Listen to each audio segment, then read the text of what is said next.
Chapter 3, The Move. I'm not going to waste your time telling you anything else that happened up until this point, because it doesn't matter. Nah, I'm lying. After every discussion leading up to us making a life together, we worked out the numbers. Because men lie, women lie, but numbers don't. My half of the bills would be $1,000 a month, and it would need to be to her by the 22nd of each month. That was a nice round number for room and board as far as I was concerned. And with everything I had going on, it would be a number that I wouldn't have a problem delivering. My only issue with that was that it needed to be done by a specific date. And with everything that I be having going on, I made it a point to tell her that I may need a reminder each month. I do not pay attention to the date or time, so I would need her to understand that fact about me and work with me on it. She agreed, and we kept moving forward. By the time I started running the numbers for the move from St. Louis, Missouri to Hotlanta, Georgia, I found out what was what.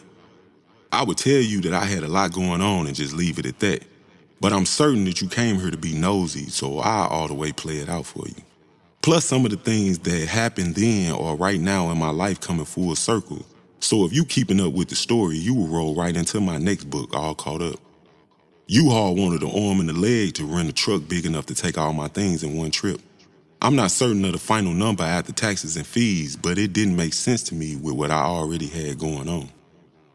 I know I started this book talking about the cars that you might see me in, but I didn't elaborate. I knew it would come back up and make sense at this point because, like I said, I already know the story. At the time, I happened to be in the Audi truck, and said Audi truck came from the National Rental Car Place. I've had a company account with them people for a good 6 years. It was actually the first thing I used my LLC for. As a matter of fact, I'm gonna keep it all the way funky with you. It was the only reason I got an LLC in the first place. It came with a discount. But that's neither here nor there. The only thing important is that all the cars you have seen me in have been rentals. In my defense, before you start to think that I could have bought a car with all the money I spend staying in a rental, let me break it down for you. If I bought a car, it would have died at least 3 times with all the traveling I have done.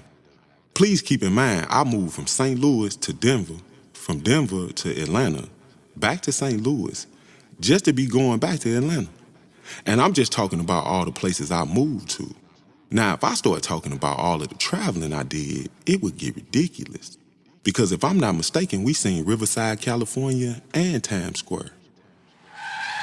Random. I can't even hold you. Standing in the middle of Times Square where they dropped the ball at was the place that I started to accept that I was famous. I got recognized by a group of beautiful women that wanted to take pictures with me. They was not tripping off of EJ or Burr or the somebody daughter that I was with that shall remain nameless. They wanted to tell me about my Mental Health Monday post and the Coffee Chronicles. I'm sorry I got distracted thinking about what happened in Times Square because so many things happened on that trip. I mean, so many. Forgive me. Back to the story. Don't forget to add Connecticut, Pennsylvania, North Carolina, all the way down to Florida. I could keep going, but hopefully I made my point. Arkansas, Oklahoma, Texas. And do not forget me and EJ stood on the Four Corner Monument after we dropped off Robert Lee. Shall I continue? Because I can. Kentucky, Ohio, Indiana, Michigan, and Wisconsin, because that's where I picked up that somebody's daughter to go do that. But that's not important right now. I say all that to say, I killed 3 rental cars in this process. I locked up the motor on a Nissan Maxima trying to see if it could do that one night running from them people, but that's another story. The rest of it I can't even tell you due to legal reasons, and that's a good enough reason for me to move on. Needless to say, my rates never went up, and I got to drive every car that ran across the lot, and I knew everybody that worked there. Did I tell you I was famous? I put so many miles on them people's cars that after I did the numbers, I think I saved myself some money for what I got. You name it, I probably drove it. And 9 times out of 10, I probably got some footage of it. But let me get back to this story before I get distracted again and start telling a whole nother story. But I said all that to say, after running it through my processor, it was cheaper to just use the car that I decided to drive and make 4 trips. Absolutely thought it would be easier to spend the money and take all the work out of it. But that didn't make sense to me. Her philosophy was, why do what you could pay somebody else to do so you could save yourself some time? And I got that. But it still didn't make sense to me. Did I tell you I was famous? EJ's super famous. And have you seen the viral clip of me washing bare face, hands, and feet? You ain't caught it yet, have you? You a little slow, ain't you? Well, add Alabama to that list too, because during the process of making those 4 trips, that saved me a good $600 from the price of a U-Haul. Plus, I also didn't have to load up the whole truck at one time when I knew that I was probably gonna have to do it all by myself. Also, making those 4 trips, we got to get Tennessee off of the list as a place that I know for a fact EJ and Bear took a potty. And that is the reason I'm doing this. We also took several pictures in Chattanooga by the water, and I wasn't the one holding the camera. Did I tell you we was famous? You still ain't caught it yet, have you? Can I move on? No? You need me to break it down for you like a 3-year-old, huh? Okay. But on the back end, I really don't want to tell you, because I might say too much and give up the game I'm supposed to be charging for. But since you bought this book, I guess I am charging, so I can tell you. My life revolves around shooting and posting good footage of what I have going on in my real and regular everyday life. I can't post a video of us frolicking in front of the Oz Museum in Kansas unless we are actually at the Oz Museum in Kansas. And yes, we walk down the yellow brick road. I can't go viral with the EJ Come Water video if I'm not in Richmond, Virginia, hanging out downtown. You caught it yet? Social media is about keeping people interested in what you have going on. The more things that you see that somebody that follows you haven't seen, the more popular you can become. Posting the same video or the same places becomes monotonous and can stall your growth. My whole mission in life is to make sure my mama's name lives forever. So I have to be everywhere doing everything so I can stay turned up on the World Wide Web and continue to control the Google search for Edna Jean name. Look it up if you think I'm playing. I told absolutely all of this when I broke it down to a T for when we discussed what plans I had for life. You get it now?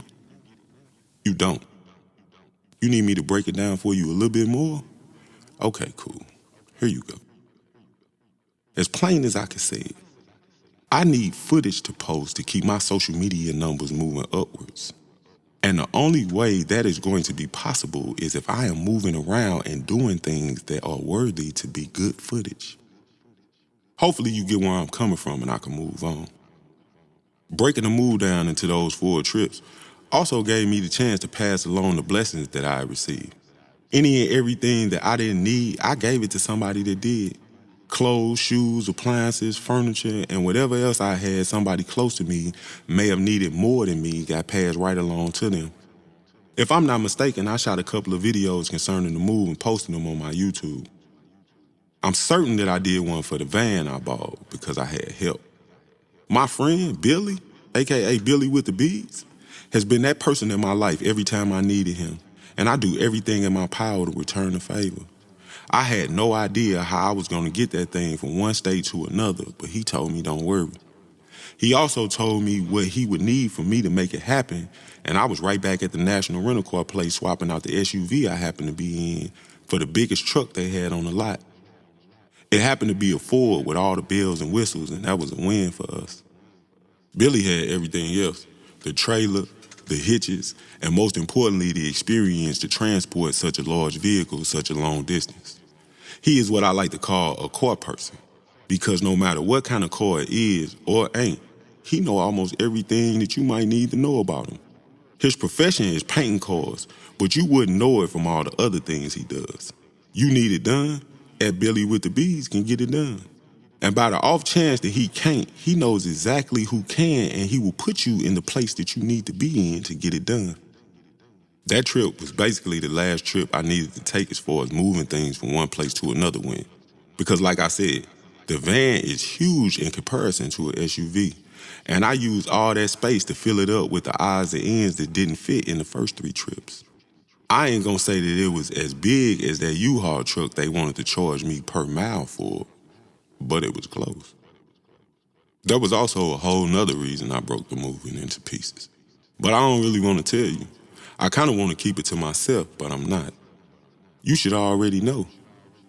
But let me let you in on a little bit of my thought process. Each trip was like pulling up on a representative for the first time. And you know I did my thing.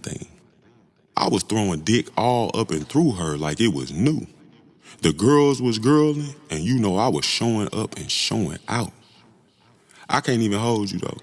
For some odd reason, she was not trying to go for the thumb in her ass. But once it got started, it was started. Missionary, a lot of eye contact, good engagement. With just a little choking was her thing, and I'm kind of good at that. Something about how the girl stood at attention even when she was flat on her back did something to me on the inside. No more moving them out of the way. I was in heaven. Come on now. You know what I'm talking about. Don't make me say it. You know when she flat on her back and them titties pick a side? She did not have that problem. It kind of made up for the fact that she was defeated trying to eat the dick, but I never told her. She tried and tried and tried, but that mouth was not the one. I didn't have an issue with it because I had tried so many mouths and none of them were the mouth either. So I kind of charged it to the game and kept it pushing. Random. Can you believe she tried to talk me into leaving EJ and Bird with her while I finished cleaning out my apartment? I wanted to fake a fallout over something so disrespectful, but I bit my tongue until it bled to keep the peace. I don't know how many times I had to tell people that I have separation anxiety when it comes to them. But however many times I had to say it, it will be said. EJ saved my life. And in my mind, I owe her nothing but the highest form of respect I can come up with where she is concerned. And I don't care what nobody has to say in the world we live in. Me or EJ would not be famous without Bear. So that's that on that. I want to tell you that I had another site of management while this process was going on, but I can't. What I can tell you is, sometime during the moving process, she put the thought on my mind to run up my YouTube numbers. She told me that she wanted a YouTube 100,000 subscriber plaque to go on the wall of the basement setup she was putting together for me. And I was with it. I didn't have the slightest idea of how I was going to pull it off, but if you check the number right now, I did that and some change. The representative had that type of motivational effect on me. And as I write this, I truly wish she would have stuck around and been a permanent fixture in my life. That version of her was amazing to the amazing power, if that's even a word. That version of her was also giving of her idea gifts. Stop. Right there. Hold up. I need to say this so we have a crystal clear understanding. Her idea gift is something that she purchased without consulting me, asking me did I want it or anything close. And I say that because this will come back up later on. It started small at first, a backdrop here, a Coach outfit there. And I should have been paying attention, but I wasn't. I was thinking that this might really be my life. As a matter of fact, in those moments, that was my life. But the more I lived it, the more I learned that no good deed goes unpunished. I'm getting ahead of myself again because, like I said, I already know this story. In hindsight, I should have caught it right there, but you know I'm stupid. And my stupid ass cleared the business and made my way to the A, leaving nothing I had to come back for. I closed my storage unit, switched my P.O. box, said my prayers, visited my brother's grave, and in my mind, I was finna be in a loving and committed relationship. Big on the commitment part. Because that's what I told myself while I was making that 11-hour drive from where I was to where she was.